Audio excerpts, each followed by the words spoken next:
What's up, guys? Jake Miklo, head instructor at True Believer Jiu-Jitsu, GFTeam Pittsburgh, here with Jeremy, and I'm going to show you guys 2 simple arm attacks from the mount.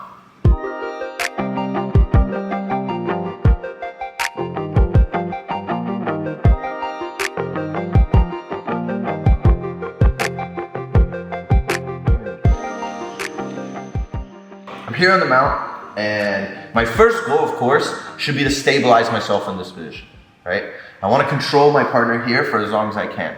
The reason the mount works is because it's a spot where I can start to really put him in a state of exhaustion and discomfort, right? I can make things very uncomfortable for him.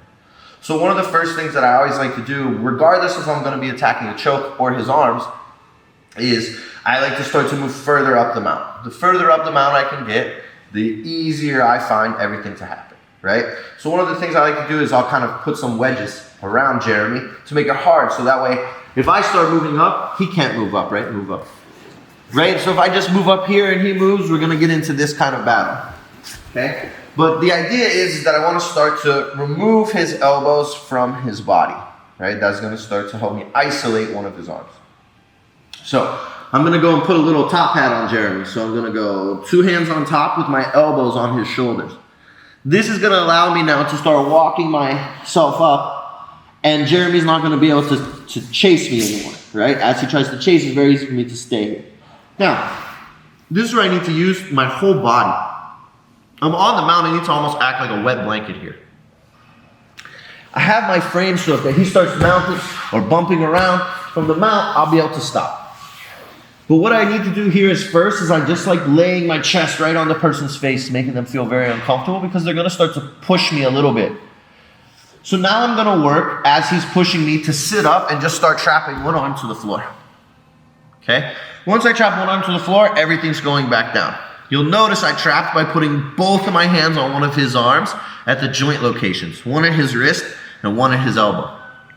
Now I'm not gonna rush when I'm here because this chain is gonna lead me either to an arm lock over here or an arm lock over there, depending on my opponent's reaction. If I land really well here and I'm able to block his face with my elbow and keep his arm at a 90-degree angle, we're all very familiar with this key lock finish. I'm able to go underneath, grab my own wrist, and get the finish. I'm going to show you guys a nice little detail here.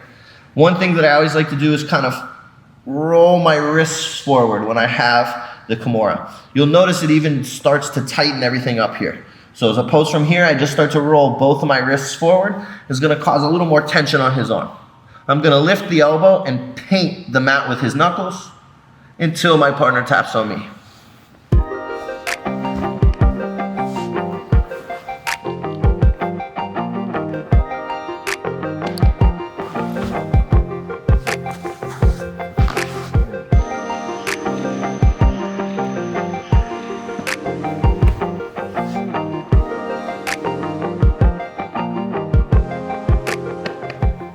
So earlier I was talking about the chain, and what I mean by that is anytime I'm in an advantageous position or a position where I can start to work to submit my partner, it helps to work in the chain, meaning I want to chain together my techniques.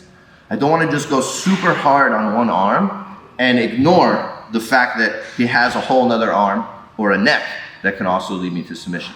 What I'm hoping is that he focuses so much on one thing that he ignores the other options, right? So I'm always, when I'm attacking one, thinking 2, thinking 3, even if it is just a switch back and forth. So now I'm gonna show you guys a really easy way to switch into our just nice Hickson style arm lock off of this key lock when we get a very common defense that you'll find as soon as you start hitting this. So I'm here, I've conquered my mount, I'm feeling good. I've come here and I've pushed my partner's hand down, but before I can connect my hands, I'm a little bit slow. My partner reads over and grabs his own wrist. This is gonna give him enough here that he's gonna have some sort of ability to defend himself. But what he's done in this position now is he's exposed his other arm.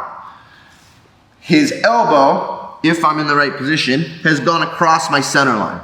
That's what I'm looking for the arm lock, okay? So when I'm here, I go for my first attack. My partner has a good response to save himself and goes and grabs his own wrist, right?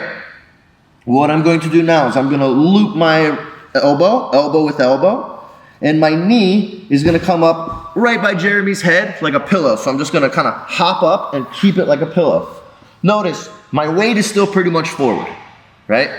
Now, I'm gonna lean back a little bit so that I can gather up both of Jeremy's arms. This is gonna make it harder for him to move. Pay attention to this foot here. It's very important that this leg doesn't leave my opponent. That's the place that he can get out. So I'm gonna draw a circle with my heel. All the way in. Show you the movement backwards. This movement is super helpful for this arm lock because my leg never leaves my opponent. Now I allow myself to lean on the angle and draw a circle with my other foot, putting my toes together and sitting back.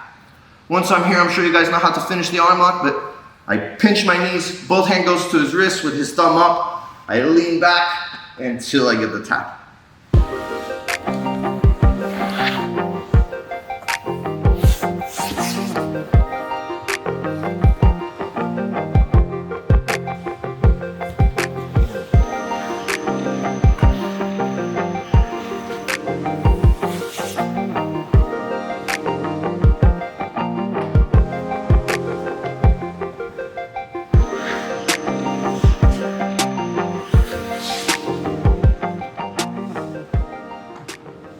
So guys, a little bonus tip here for our super flexible or our really tough or the crazy guys in the school. A lot of times we get a few people where we seem to be doing everything right. My knees are pinched, I'm controlling his wrist, the thumb is up, everything's looking good. But as I'm going here, he's just not tapping it, he's like moving his shoulder, and it's just not working.